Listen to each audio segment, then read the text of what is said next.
আজকে 17ই জানুয়ারি 2026। আমরা 5 বন্ধু বিচ ট্রেকিং করব বলে গতকাল আমরা জলেশ্বর থেকে একটা অটো নিয়ে চলে এসেছি এই দাগারা সি বিচে। এই দাগারাতেই লক্ষ্মীপ্রিয়া হোটেলে আমরা রাত্রিবাস করেছি, মানে কালকে আমাদের থাকতে হয়েছে।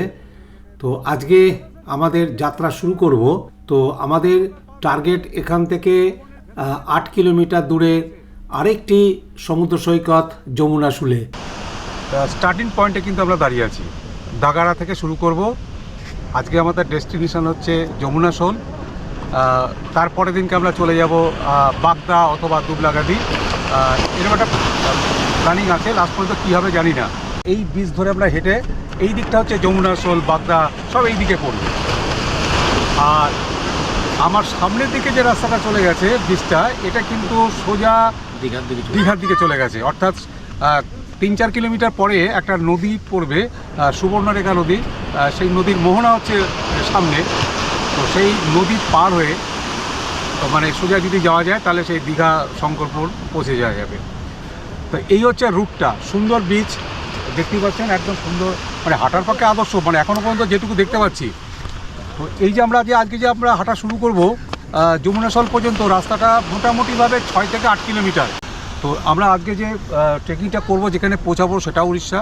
তো এদিকে যত যাবো না কেন উড়িষ্যা কিন্তু এর পর উড়িষ্যার বীচগুলো পড়বে।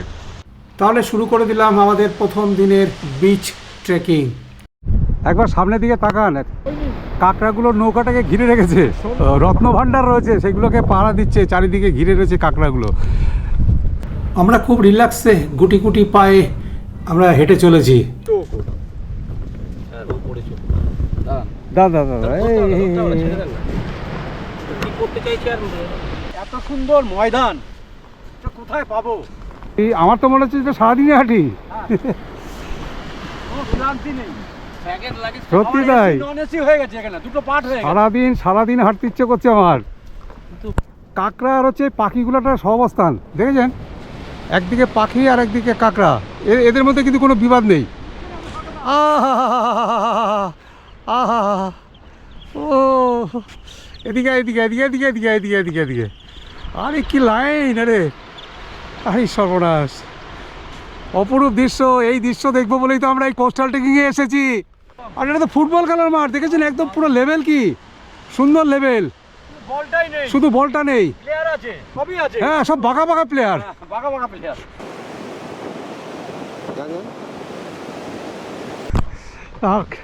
যেমন আকাশ পরিষ্কার, জানুয়ারি মাস তো পরিষ্কারই থাকারই কথা, কোনো নিম্নচাপের খবর নেই, অতএব পরিষ্কারই থাকবে।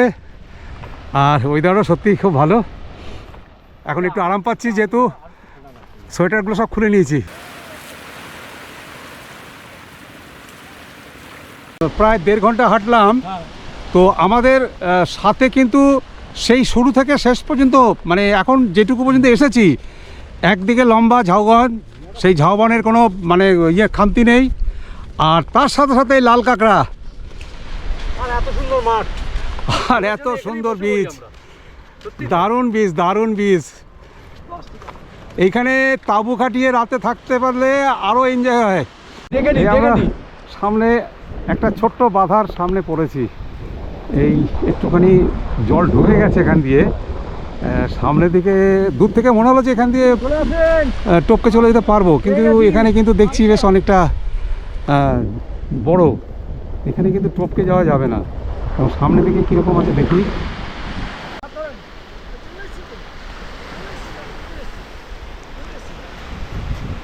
নরম বালি, এ তো পার ভাঙবেই।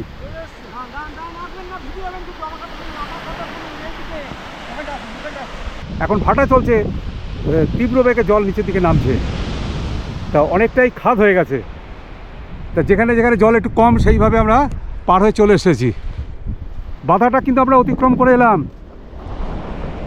একটা ছোট্ট শঙ্কর মাছ এই জোয়ারের সময় সম্ভবত উপরে উঠে এসেছিল, আর নামতে পারিনি। খুব আরাম করে হাঁটছি, দারুণ হাঁটছি, দারুণ দারুণ।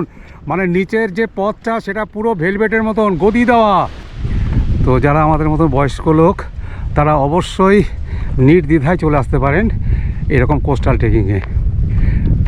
প্রত্যেক বছরই আমরা যাই, এবং প্রত্যেক বছরই কোনো না কোনো জায়গার বর্ণনা আপনাদের দিয়ে থাকি। এটাও পুরোপুরি বর্ণনা পেয়ে যাবেন। শুরু করেছি আমাদের ঠিক 11:15টার সময় যাত্রা শুরু করেছি, তো আধ ঘন্টা হয়ে গেল। একই রকমের রাস্তা, সেম, এত সুন্দর পথ, মনে হচ্ছে যেন এখানেই বসে অনেকক্ষণ ধরে সময় কাটাই। দারুণ দারুণ। কি ক্লান্ত? না না, ফুল এনার্জি, ফুল এনার্জি। বাহ, সত্যি যত হাঁটছি তত যেন স্ট্রেন আরো বেড়ে যাচ্ছে বাঁদিকে, আমার গতি আরো বেড়ে যাচ্ছে। আমার কিন্তু মনে হচ্ছে যে যদি আজকালকার ছেলেপিলারা আসতো তারা কিন্তু এতক্ষণে ক্লান্ত হয়ে যেত, তারা হয়তো বলতো আজ যাবো না। না না, ওরা বলতো, কিন্তু আমরা যত এগোচ্ছি তত আমাদের এনার্জি আরো বেড়ে যাচ্ছে। ওদের যেটা বক্তব্য হতো সেটা আমার মনে হয় ওরা আমরা ছোটবেলায় হেঁটেছি। সেই ছোটবেলাটা কতটুকু বয়স থেকে ওরা হেঁটেছে সেটা সেই হিসেবটা ওরাই বলতে পারবে। যেহেতু এটা কোস্টাল ট্রেকিং, তো আপনাদের একটা মাথায় রাখতে হবে যে জোয়ার ভাটার সময়টা একটুখানি খেয়াল রাখবেন। যদি জোয়ার হয় তাহলে হয়তো আপনি সি বিচটা অতটা পাবেন না, তো সেক্ষেত্রে হয়তো বালির উপর দিয়ে আপনাকে যেতে হতে পারে। কিন্তু ভাটার সময় কিন্তু আপনারা এইরকমই সুন্দর রাস্তা, মানে একদম মানে দেখে মনে হচ্ছে আপনার হাই রোড, এখানে প্রচুর গাড়ি ঘোড়াও যাচ্ছে, বিশেষ করে বাইক। কোস্টাল ট্রেকিংটা এটা কিন্তু শারীরিক একটু সুস্থতা থাকলেই পারবেন। এটা যদি সেরকম মেজর কিছু না থাকে তাহলে সবাই করতে পারেন। তা আমাদেরও তো নানা রকম সমস্যা তো আছে, কিন্তু আমরা কিন্তু এই কোস্টাল ট্রেকিংটা কিন্তু করছি, কোনো অসুবিধা হচ্ছে না। দেখতেই পাচ্ছেন যে আমাদের সাথে খুব বয়স্ক লোকও আছে, 70 বছর 71 বছরের বয়সের লোকও আছে, কোনো অসুবিধা নেই, মানে তো আসেন, একদম কোনো সমস্যাই নেই। আমরা কিন্তু দিব্যি যাচ্ছি হেঁটে। আরে বাবা, আমরা তো বাজারঘাটে যাই, হেঁটে যাই, বা মর্নিং ওয়াক করি তো এটা তো সেরকমভাবে মনে করে চলে আসুন। এই সমুদ্রের এই প্রকৃতির এই মনোরম দৃশ্য, এটা কিন্তু আপনারা এই কোস্টাল ট্রেকিংয়ে না এলে কিন্তু পাবেন না। আপনি কোনো একটা সমুদ্র সৈকতে যাবেন, সেটা তো একটা শহর, দোকানপাট, বাজারঘাট, লোকজন, গাড়ি ঘোড়া, ভিড় ভাট্টা এই সমস্ত থাকে। কিন্তু প্রকৃতি যদি দেখতে চান তাহলে কিন্তু এই কোস্টাল ট্রেকিং, মানে সমুদ্রের প্রকৃতি দেখতে গেলে কিন্তু আদর্শ কিন্তু এই কোস্টাল ট্রেকিং। আমরা তো ভেবেছি সারাদিন হাঁটবো, সেখানে যদি 3 ঘন্টা শেষ হয়ে যায়, 2.5 ঘন্টা শেষ হয়ে যায়, তাহলে তো মনের মধ্যে একটা ক্ষোভ থেকে যাবে আমাদের।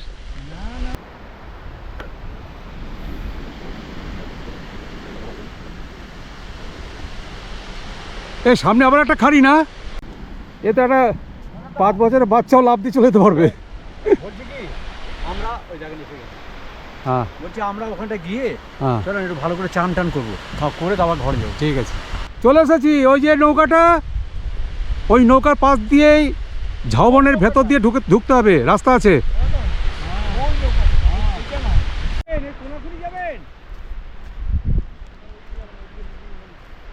এই নৌকাটাই হচ্ছে আমাদের মার্কিং পয়েন্ট, এখান থেকে যেতে হবে আমাদের যমুনাশলের হোমস্টেতে। চলে এলাম যমুনাশলে, আর যমুনাশলের ফার্মস্টের যে ওনার, তিনি চলে এসেছেন আমাদেরকে নিতে।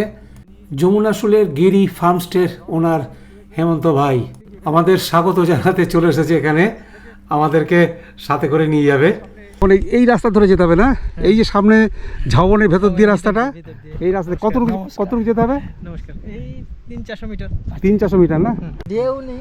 আচ্ছা, গরমকালে যখন আসবে হ্যাঁ, ঢেউটা প্রচুর হবে, তখন চান করার অসুবিধা। আমরা পিকনিক করার জায়গা খুঁজে পাই না।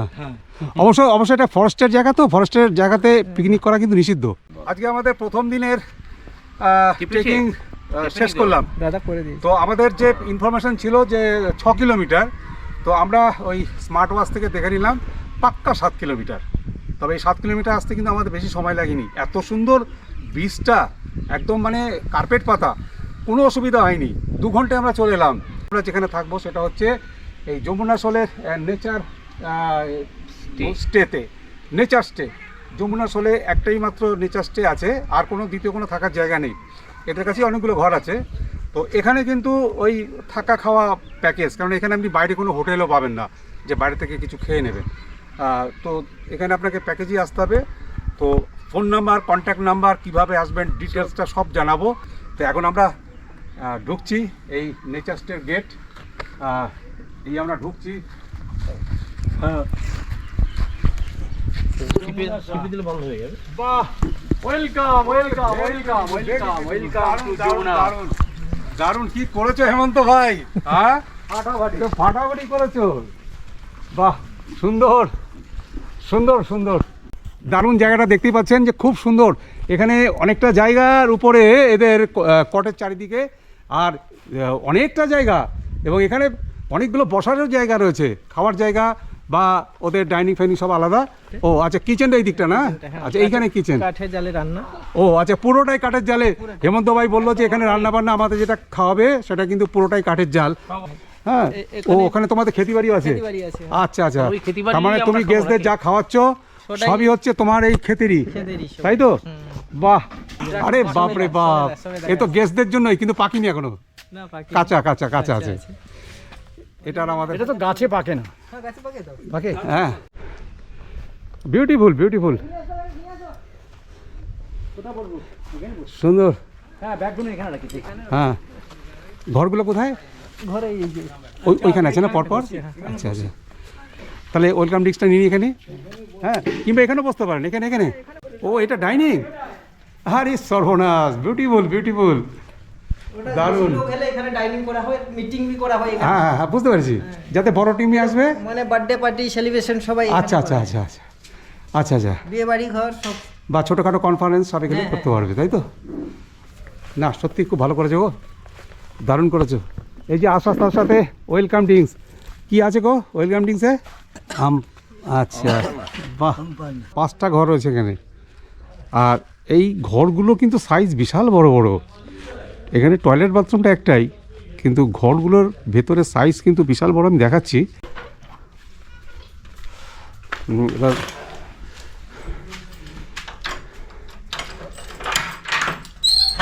সামনে প্রত্যেকটা সেপারেট ব্যালকনি। আলোগুলো জ্বালিয়ে দাও। এই হচ্ছে ঘর, একদম সত্যি খুব সুন্দর ডেকোরেটেড করা ঘর। এই যে দুটো খাট, 4 জন প্লাস বেশি হলে আলো দিয়ে একজন এখানে শেয়ার করে শুতেও পারেন। সামনে সোফা, বড় বড় সোফা, সাথে টয়লেট বাথরুম কিন্তু একটাই। এটা এখানে সবগুলো ঘর বড়, কিন্তু টয়লেট বাথরুম একটা। এইখানে একটুখানি মানে সমস্যা হলে হতে পারে। তুমি বেশ ভালো করে সাজিয়েছো, ব্যাকগ্রাউন্ডে পেন্টিংও দারুণ। এখানে এসি একটাই আছে না? তা তুমি কন্ট্যাক্ট নাম্বারটা বলে দাও। আমার নম্বরটা হচ্ছে 8377927498। তোমার এখানকার এই ট্যারিফটা একটু বলে দাও। তারিফ আপনার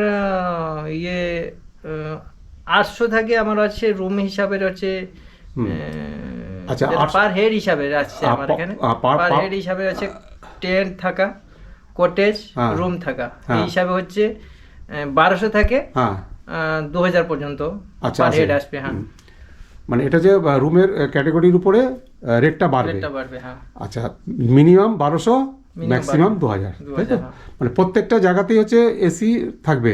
প্রত্যেক জায়গায় নেই 1200 টাকায় সেটাতে এসি থাকবে না। এসি থাকবে না, 1500 টাকা থাকবে না, আচ্ছা। 1800 দিয়ে শুরু হয়। আচ্ছা আচ্ছা, ঠিক আছে, তাহলে রেটটা শুনে নিলেন, কন্ট্যাক্ট নাম্বারটাও পেয়ে গেলেন। এবার যদি জায়গাটা ভালো লাগে চলে আসতে পারেন এখানে সরাসরি ফোন করে। এই হোমস্টেটার দুপ্রান্তে দুটো গেট আছে, একটা সি বিচের দিকে আর একটা হচ্ছে মেন রাস্তার দিকে। আমরা তো সি বিচ হয়ে এসেছি, তাই সি বিচের গেট দিয়ে ঢুকেছি। এটা হচ্ছে আরও একটা গেট যেটা মেন রোডের সাথে যুক্ত। তাহলে আমাদের আজকে পিকনিক হবে। 2 বাজে আমাদের লাঞ্চ রেডি। অনেকগুলো পদ, মূলো শাক, বলুন তো, এটা মূলো শাক, বেগুন ভাজা, হ্যাঁ, বাঁধাকপি, বাঁধাকপির তরকারি, এটা হচ্ছে একটা- পকোড়া, উচ্ছে ভাজা। উচ্ছে আচ্ছা, পকোড়া, উচ্ছে পকোড়া, আর হচ্ছে আমুদি। আমুদি মাছ। আমুদি। এখনো 2 রকমের মাছ বাকি আছে। আর একটা কথা বলে রাখি যে এখানে এই যে সবজিগুলো দিয়েছে, হ্যাঁ, শাক, উচ্ছে, তারপরে বাঁধাকপি, এগুলো সবই কিন্তু ওর ক্ষেতের, এই পাশেই ক্ষেত, আর সেই ক্ষেতের সবজি কিন্তু গেস্টদের খাওয়ায়। গাছের চেহারা দেখেছেন কি সুন্দর। কিসের আলু?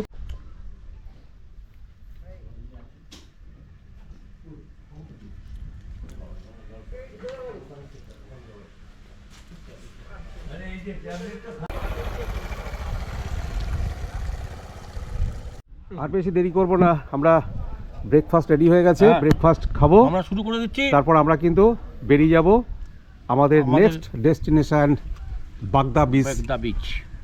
সত্যিকারের রিয়েলি এটা নেচার স্টে, মানে আমার যেটা উপলব্ধি হলো, কেননা এতটা জায়গা নিয়ে একটা ফার্ম স্টে করতে গেলে তো অনেকটা জায়গা দরকার হয়, তো এখানে অনেকটাই জায়গা রয়েছে, ওই মাথা থেকে ওই মাথা পর্যন্ত, মানে যেতেই 10 মিনিট লেগে যাবে অনেকটা জায়গা। আর এই পিছনেই হচ্ছে গিয়ে কটেজগুলো, আর ওদিকে অনেকটা জমিতে ওদের চাষবাস, সবজি টবজি, বিভিন্ন রকমের সবজি। তা এই নেচার স্টের ওনার হচ্ছে গিয়ে হেমন্ত গিরি, মানে একজন অন্যতম ওনার।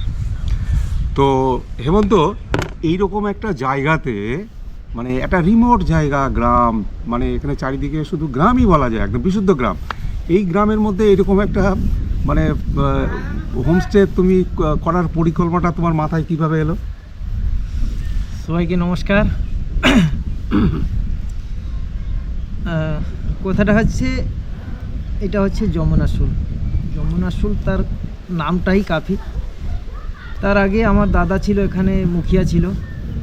যখন এখানে মুখিয়া হলো, একটা জায়গা ছিল ওই পাশে,